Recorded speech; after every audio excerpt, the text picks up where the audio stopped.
Hi everyone, my review today is on a classic fragrance marketed towards men.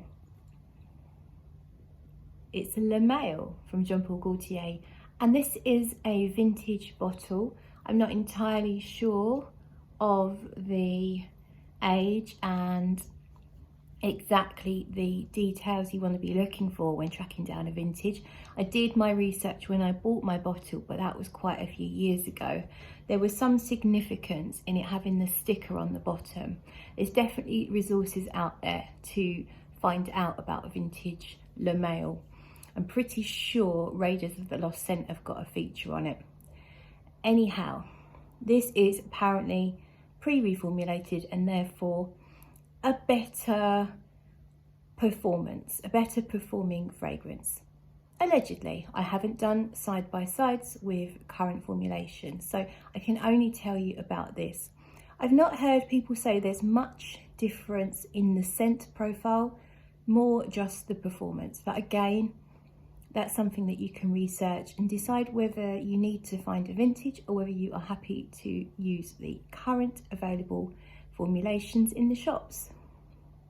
So I've already doused myself in it quite heavily. You can see the sheen on my skin, but for purposes of full visual disclosure, I don't know what the right correct word is.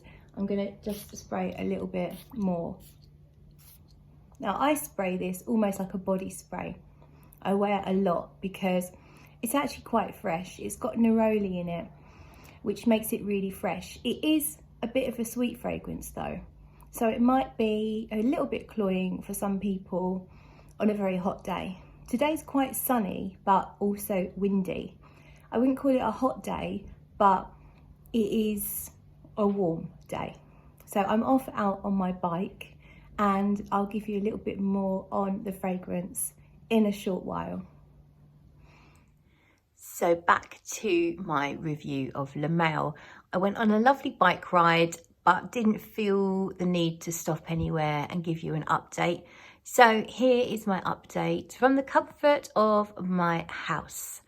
So what I felt as I was riding along, I was getting lots of whiffs of Le Male. It is definitely a really good performer. Projection is fantastic. And the way I would describe it is like a fog around you. So it's not one of those transparent, airy perfumes, but it's also not a thick and heavy or syrupy or creamy. It is very much like a thick fog, like a cloud that you would have to apply a little bit of pressure to get through. It gets quite powdery, so when you first spray it, you do notice the freshness. There's bergamot in here and there's neroli. Also listed is orange blossom. They can all be quite fresh. So you get this freshness, but you do get the lavender and you do get a powderiness straight away. There's mint listed as well. I don't ever really notice the mint myself. There's a flanker, the Eau Fresh, I think it is. That I notice more mint in, but I don't really get mint here. And the lavender in here, I think it's really important to note how that smells, certainly to me anyway. It doesn't smell like a lavender bush. Now, when you smell a natural lavender bush, it's a bit green and a little bit herbal and peppery. And some lavender fragrances can copy that. So you can actually smell almost like a natural lavender bush in some fragrances with a lavender note. Other fragrances, you can smell a distinct lavender essential oil. Lavender essential oil seems to lose some of the green herbaceousness, but can be a little bit astringent.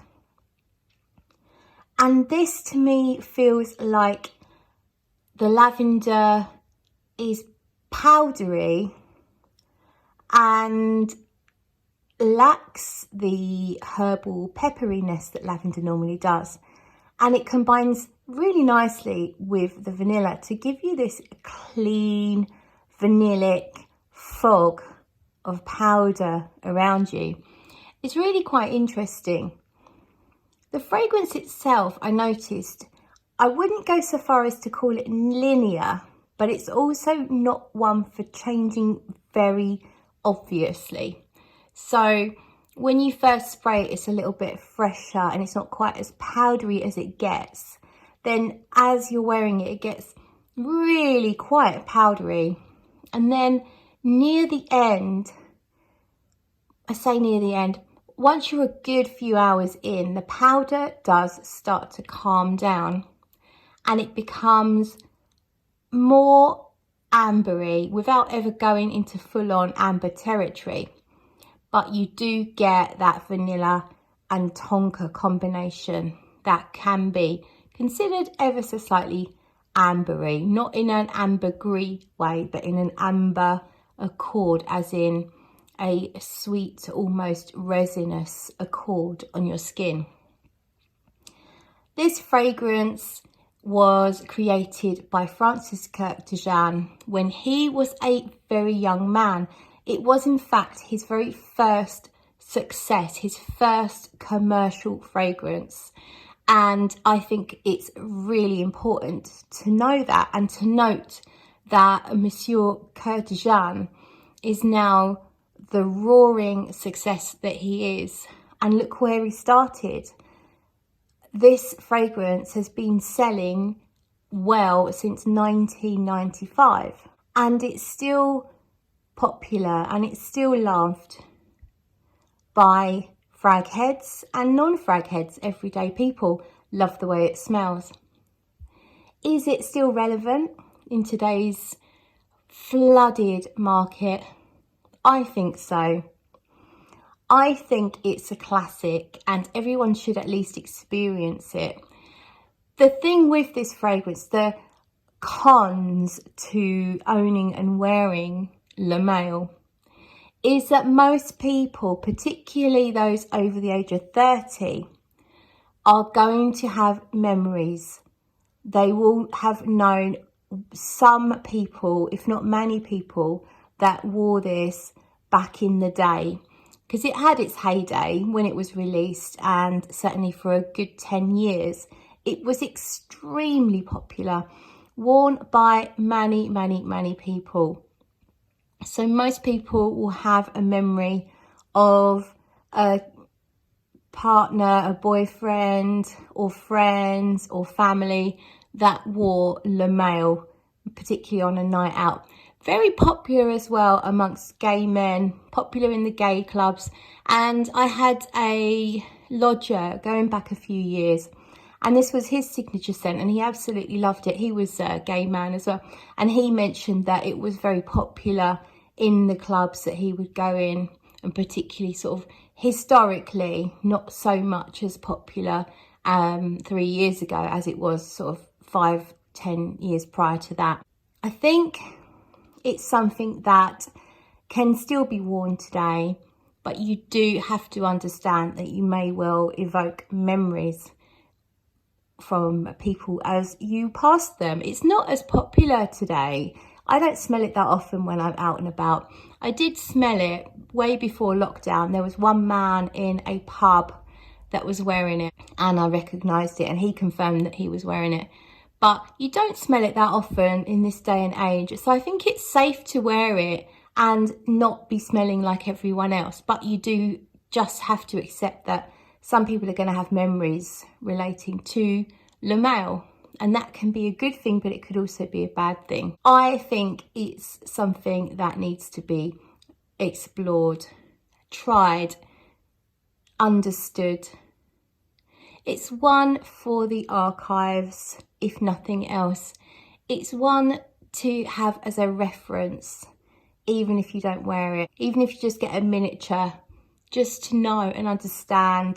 It's really the 90s in a bottle. It's kind of camp. Look at the bottle, I mean, come on. Very camp. And it's very sweet for a men's fragrance. So it was quite avant-garde really for its time. I love it. I'm really happy to have it. As a lady, I happily wear it and feel very comfortable. It doesn't feel too masculine. And I would imagine that most women, if you wear this fragrance, people may not realise so much what you're wearing because they won't be expecting you to wear it, but it works really well on my skin. I love how the sweetness comes off, and I really enjoy the powderiness of it, and it lasts really well. I thoroughly enjoyed wearing that on my bike ride, so I think Le Male is still relevant in 2020. Thank you so much for watching, and I'll see you in the next video.